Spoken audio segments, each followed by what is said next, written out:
This man who became her trafficker, he turned out to be the worst thing that she could have ever imagined. He seemed to be like a really nice guy, you know, and it all turned later, you know, she started changing. Everything had to be with him and not with us anymore. I got a call, I was at work and got a call from Jeff, who was at the time, he was the sergeant in charge of this case. And he told me, he said, Melinda, I have something to tell you. Your daughter is in custody. You know, I just wanted you to know that she's been arrested.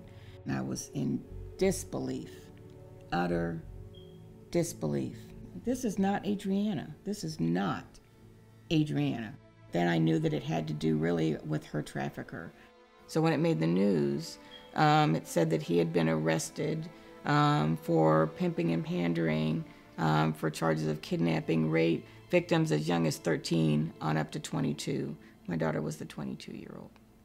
And at that point, I found out that they were already had other moms who were actually calling them because they also had daughters who knew this same person, who the same person was coming to their home, the same person that they were afraid for their daughters. You have to separate victims because a lot of victims are being tried as perpetrators too. It's trafficking. People are being used. People are being sold like they were a piece of meat, a piece of clothing.